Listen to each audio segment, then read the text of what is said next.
ETF index mutual funds నేర్చుకుని stock మార్కెట్లో రాణించాలనుకుంటున్నారా? వెంటనే ఈ నెంబర్కి కాల్ చేయండి.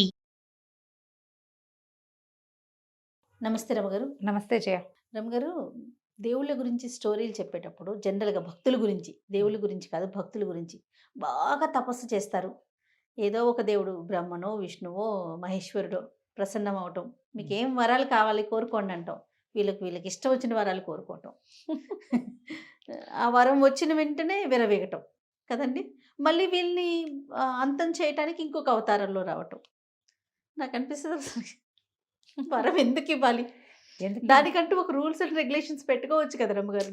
వరాలకు రూల్స్ అండ్ రెగ్యులేషన్స్ ఏముంటాయి? డ్రాస్టిక్‌గా ఓకే. నీ ఇష్టం, నిన్నెవ్వరు చంపలేరు, నిన్ను అసలు ఎవ్వరు అంతం చేయలేరు, నీ శక్తి అయిపోదు.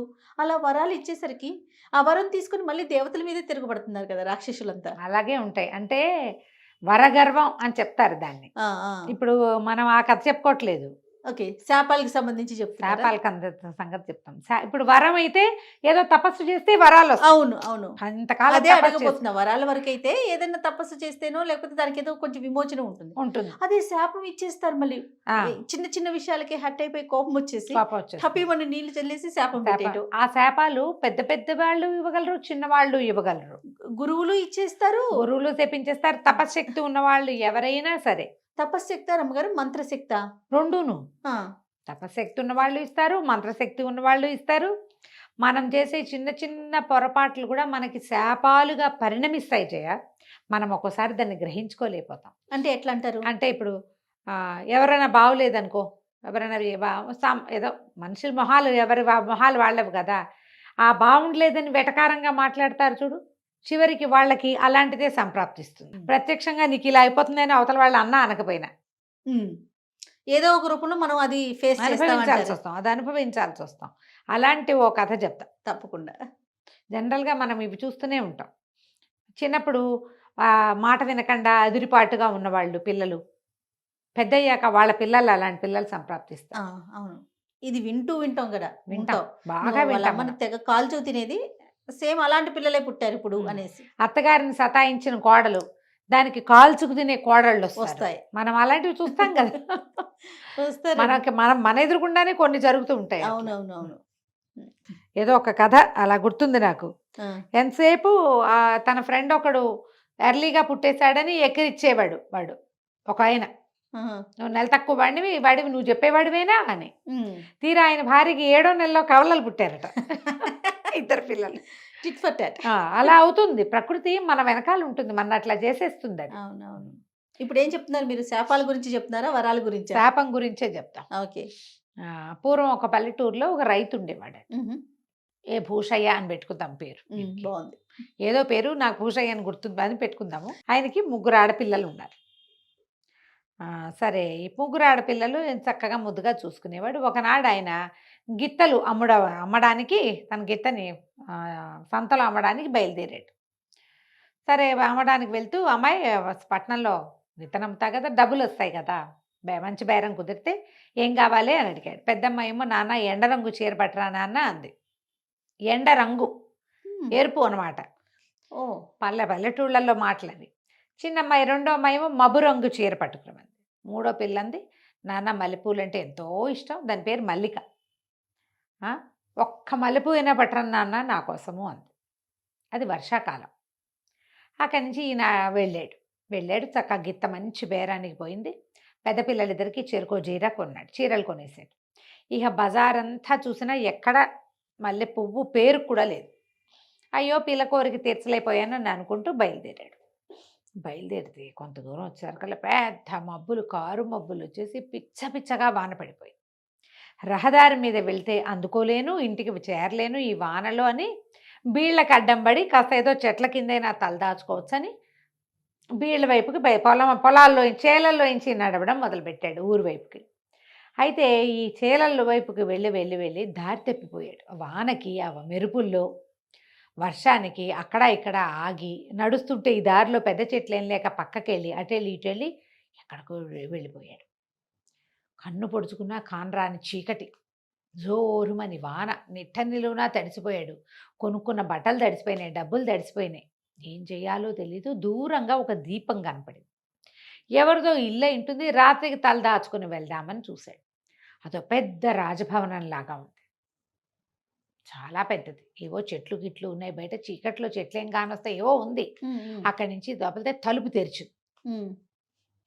తలుపు తెరుచుగానే అదేం పాత ఇల్లు కాదు, మనిషి నివాసం ఉన్నట్టుగానే ఉంది. అక్కడ ఎవరో ఉన్నారు ఇక్కడ. ఏమిటా అని లోపలికి వెళ్ళాడు. లోపలికి వెళ్తే లోపల చక్కగా వంట అయింది. ఘుమఘుమలాడుతూ వాసన వస్తుంది. ఈయన ఆ వానలో పడి నడిచి నడిచి ఎప్పుడో సాయంకాలం బయలుదేరాడు. చీకటి పడేసరికి ఇల్లు చేరిపోతా ఉంటే అర్ధరాత్రికి ఇక్కడ చేరాడు. ఆకలి వేసేస్తుంది. వంటకాల వాసనకి ఆకలి దహించుకుపోతోంది. అన్ని గదులు చూశాడు. ఎవ్వరూ లేరు. పిట్ట పురుగు లేదు. మంచాలు కుంచాలు ఉన్నాయి, కుర్చీలు ఉన్నాయి. వంట తయారుగా ఉంది. సరే ఈయన ఏం చేశాడు, బట్టలు పిండి తనవి ఆ పొయ్యి సెగంత వేడిగా ఉంది. వంట ఇంట్లో పొయ్యి సెగన ఆరేసి అక్కడ ఏదో గావంచాలు లాంటిది ఉంటే అది కట్టుకుని శుభ్రంగా అన్నం వడ్డించుకుని తినేసి వెళ్ళి ఆ గదిలో మంచం మీద దుప్పటి కప్పుకొని పరుచుకొని నిద్రపోయాడు. ఎవ్వరూ లేరు, ఎవ్వరూ రాల. తెల్లారేసరికల్లా ఎవరూ లేరు. ఈయన బట్టలు ఆరిపోయినాయి. పిల్లల కోసం తెచ్చిన కొత్త బట్టలు తడిసినాయి, అవి కూడా పక్కన పెట్టాడు. కొంచెం ఆరిపోయినాయి. అవి ఇవి సవరించుకున్నాడు. సరే మరి బయటకు వచ్చాడు.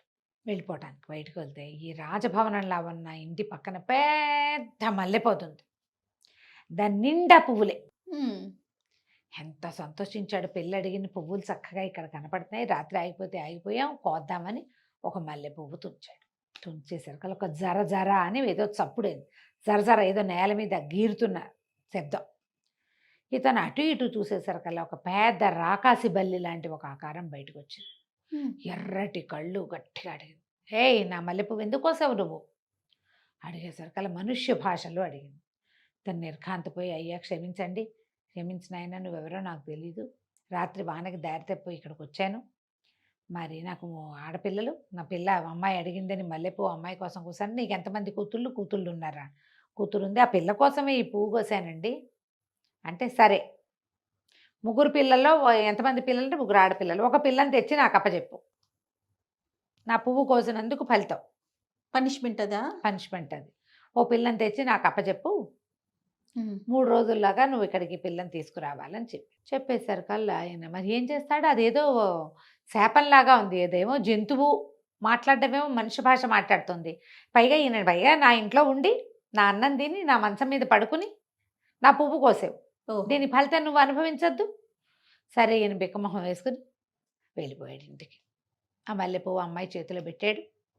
చీరలు ఆడపిల్లలిద్దరికి చీరలు ఇచ్చి ఈ మల్లెపువ్వు కోయటం వల్ల ఏం జరిగిందో చెప్పాడు. చెప్పేసరికల్లా ఆడపిల్లలు తన భార్య ఏడ్చారు. అయ్యో ఎంత కష్టం వచ్చింది, ఇప్పుడు ఎట్లా అంటే, అమ్మ మీరు ఆలోచించండి, మీ 3లో ఎవరో ఒకళ్ళు ఆ రాకాసి బల్లి దగ్గర ఉండాలి ఇవ్వాల్సింది అనేసరికల్లా పెద్ద అమ్మాయిలు ఇద్దరు అన్నారు, నేను అడిగానా? కాలంలో పువ్వు అడిగినందుకు మల్లికే అనుభవించాలి. ఇది నీకు ఈ కష్టం రావడానికి కారణం నువ్వు అది అడగకపోతే నువ్వు ఆ పువ్వు కోసేవాడివి కాదు. వాళ్ళ ఇంట్లో పువ్వులు మనకెందుకు అనుకునేవాడివి. ఏనాడైనా పువ్వులు కోసేవా నువ్వు? ఎందుకు కోసేవు? దానికోసం కోసేవు. కాబట్టి మల్లికి రావాలంటే ఈ మల్లికి కూడా ఏడ్చి, సరేలే నాన్న, నా వల్ల నీకు ఇంత కష్టం వచ్చింది, నేనే వెళ్తాలే, నన్నే దింపెద్దు కానిలే నాన్న అన్నది.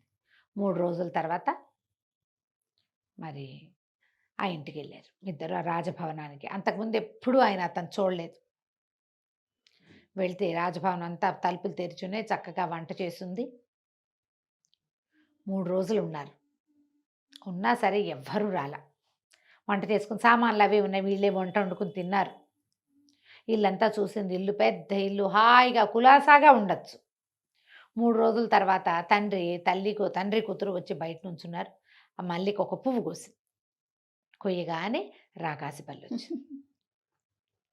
వచ్చేసరికల్లా నీ పేరేమిటి అని ముద్దుగా అడిగింది మల్లికని. భయమే ఇలా మొదట చూసేసరికల్లా దాని రంగు, దాని ఆ చర్మం పొలుసులుగా ఉన్న చర్మం, వికృతాకారం, ఎర్రటి కళ్ళు, నూనె రాసినట్టుగా మెరుస్తున్న దాని చర్మపు ఇది, అవన్నీ చూసి రోత పుట్టింది. కానీ కంఠం వింటే చాలా బాగుంది. మొగ్గంతూ చక్కటి కంఠం. నీకేం భయం లేదు, నువ్వు ఇక్కడ ఉంటే నేను నిన్నేమీ అన్ను, నీ దారి నువ్వు హాయిగా ఉండొచ్చు, ఇక్కడే ఉండు అని ఆ మల్లికకి చెప్పింది. తండ్రి ఏడుస్తూ పిల్లని అక్కడ దిగబడిచి వెళ్ళిపోయాడు. అది కనపడేది కాదు పెద్దగా. ఈ పిల్ల రోజు హాయిగా వండుకు తిని కులాసాగా మంచి మంచి బట్టలు ఉండేవి, అవి ఇవి కట్టుకుని బయటికి లోపలికి తిరుగుతూ మొక్కలకు పాదులు చేసుకుంటూ సరదాగా నడిచేది. అయితే ఏమైంది, ఒక రోజున బల్లి పువ్వులు కోసినప్పుడల్లా పువ్వు కోస్తే నేను వస్తాను మ్హూ. అని చెప్పిందనమాట. మ్. పువ్వు కోసినప్పుడల్లా అది వచ్చేది బయటికి, కాసేపు ఏదో మాట్లాడేవాళ్ళు. అయితే ఏమైంది, పిల్ల బిక్కమొహం వేసుకుంటుంటే "నీ మీ వాళ్ళ మీద బెంగ పెట్టుకున్నావేమో, రేపు అమావాస్య వెళ్ళాక వెళ్ళిరా నువ్వు, కానీ 3 రోజుల్లో తిరిగి రావాలి.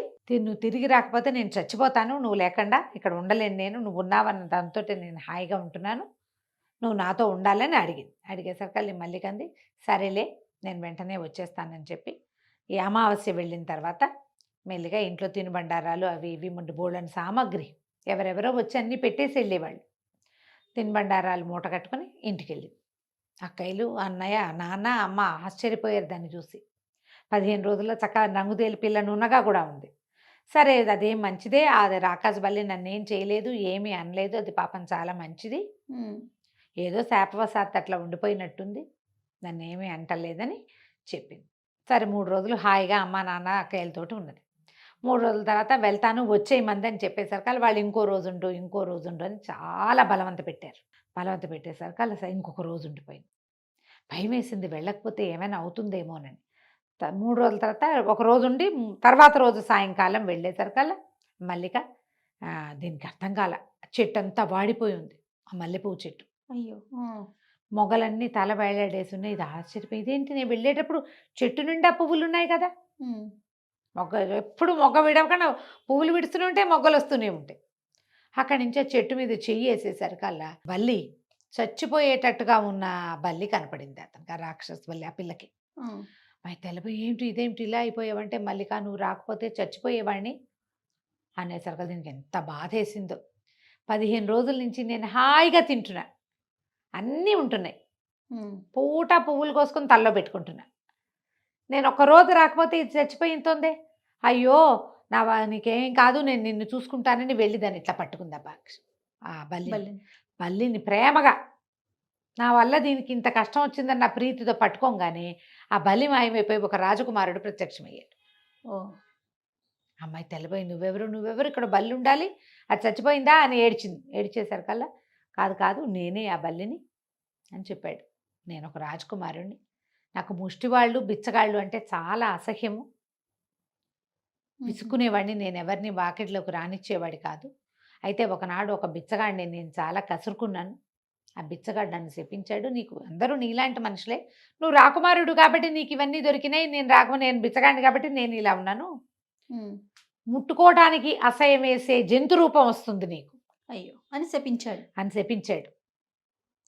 అయితే నేను కాళ్ళ వేళ్ళ పడితే ఎవరైనా ఆడపిల్ల నన్ను ప్రేమగా దగ్గరికి తీసుకుంటేనే నాకు మామూలు రూపం వస్తుందని ఆ శాపం తీరటం కోసమే ఆ మల్లె చెట్టును పుట్టించి ఇక్కడ పెట్టెళ్ళాడు. ఈ ఇల్లు ఇలా ఎప్పుడు వంట చేసి ఉంటుంది, ఇక్కడ ఎవరో ఒకళ్ళు మా సైనికులు వచ్చి వాడి వాళ్ళే వంట చేసేస్తారు, ఎవరు వచ్చినా తినచ్చు, ఇక్కడ వస్తూ దారిపోయే వాళ్ళంతా ఇక్కడ తినెళ్తారు, కానీ నాతో ప్రేమగా ఎవరు నన్ను చూస్తే అసహించుకుంటారు, నువ్వు ఒక్కదానివే ప్రేమగా ఉన్నావు, నువ్వు నాతో కలిసి ఉన్నావు, అందుకని నాకు శాప విమోచనం అయిందని చెప్పింది. అక్కడి నుంచి ఆ కుర్రాడు రాజకుమారుడు ఈ అమ్మాయి మల్లిక కలిసి వాళ్ళ అమ్మా నాన్న ఇంటికి వెళ్ళి ఈ కథ అంతా చెప్పారు. తర్వాత అమ్మా నాన్న వచ్చి ఈ భవనంలోనే ఉండి ఈ వీళ్ళిద్దరికి చక్కగా పెళ్లి చేశారు. మల్లికే ఆ భవనానికి రాణి అయింది. కథ కంచికి మనం ఇంటికి.